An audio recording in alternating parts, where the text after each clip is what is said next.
The Valorian scout ship emerged from hyperspace at the edge of an unremarkable yellow star system.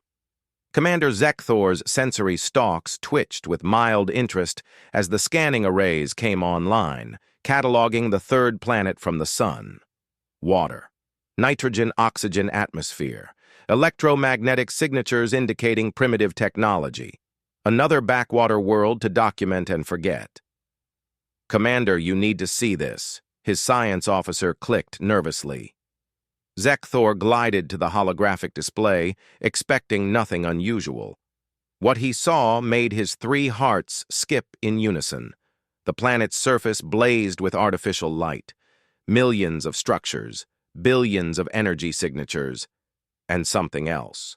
Thousands of objects moving through the atmosphere and beyond. "Impossible," Zekthor breathed. "Run a civilization classification." The computer processed for several moments before displaying a result that should not exist. Pre-contact, nuclear-capable, chemically fueled space exploration. "They're still using combustion engines," Zekthor whispered in disbelief. "And they've left their gravity well. How?" Betty Morgan adjusted her headset as another routine day at Mission Control began. The International Space Station's orbital corrections were proceeding normally when her screen lit up with proximity alerts. "Houston, we have an anomaly," she reported calmly, though her pulse quickened. 20 years at NASA had taught her that anomalies were rarely good news. "What kind of anomaly, Betty?" Her supervisor, Donald Hayes, strode over, coffee in hand. "Unknown object, large. It just appeared. No, wait." She enhanced the telemetry. "It decelerated from impossible speeds to orbital velocity in 3 seconds. No debris, no energy signature our sensors can identify." Donald set his coffee down carefully. "Get me the Defense Department now." Within the hour, observatories worldwide confirmed what Betty's instruments had detected. An alien spacecraft, nearly a kilometer long, hung in high orbit above Earth. It made no hostile moves. It simply watched. Inside the Valorian ship, Zekthor's crew worked frantically to understand what they were observing. "Commander, I've analyzed their technology," the science officer reported. "They shouldn't be capable of space travel for another 1,000 cycles. Their energy systems are crude. Their materials are primitive. But somehow they did it anyway," Zekthor finished. He studied the data streams showing human cities, their transportation networks, their communication satellites. "What kind of species achieves spaceflight without even mastering fusion power?" "A determined one," another officer suggested. "Perhaps dangerously so." Zekthor's attention focused on one particular facility, a massive complex where hundreds of humans coordinated the movements of their orbital stations.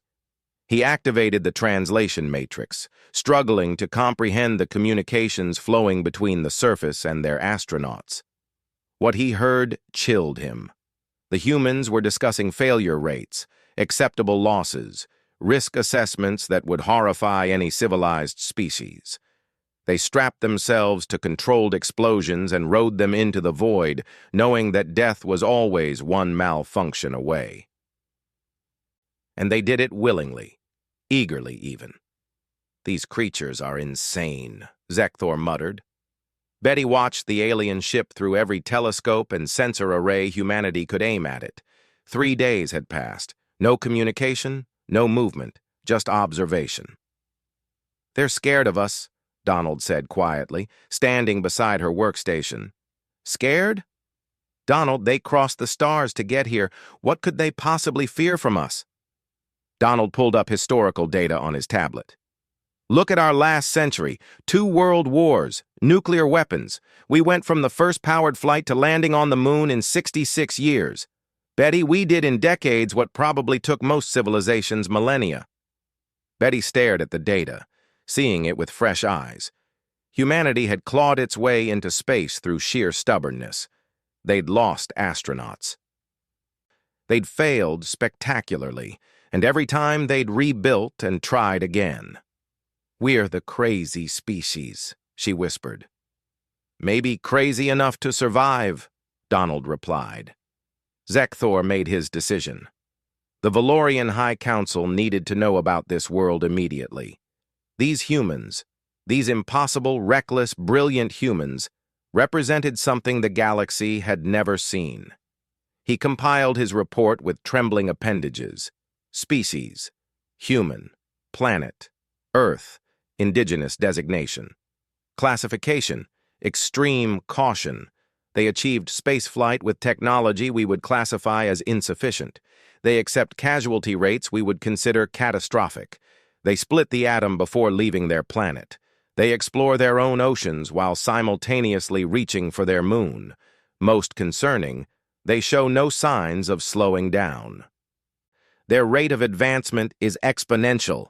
Their cultural transmissions show an obsession with reaching the stars that borders on species-wide mania. Recommendation: quarantine and monitor. In 500 cycles, they will be either extinct or a galactic power. There is no middle ground with this species. As the Valorian ship prepared to depart, Zekthor took one last look at the blue-green world. One last look at Betty and Donald and the millions of other humans who gazed up at the stars with hunger in their eyes. The galaxy had no idea what was coming. Betty watched the alien ship vanish as mysteriously as it had appeared. Donald stood beside her, and together they stared at the empty space where humanity had its first confirmation that they weren't alone. "They didn't even say hello," Betty said. "Maybe they didn't know what to say," Donald replied. "What do you say to a species that straps themselves to rockets just to see what's out there?" Betty smiled, a fierce pride welling in her chest. Humanity had been tested without knowing it. They'd been observed, judged, and found to be something unexpected. Not the most advanced species, not the most sophisticated, but perhaps the most determined. "Donald," she said, turning back to her console, "pull up the Mars mission timeline.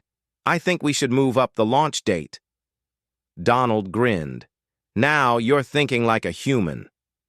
Above them, stars beckoned, and humanity, stubborn and impossible and absolutely relentless, prepared to answer their call.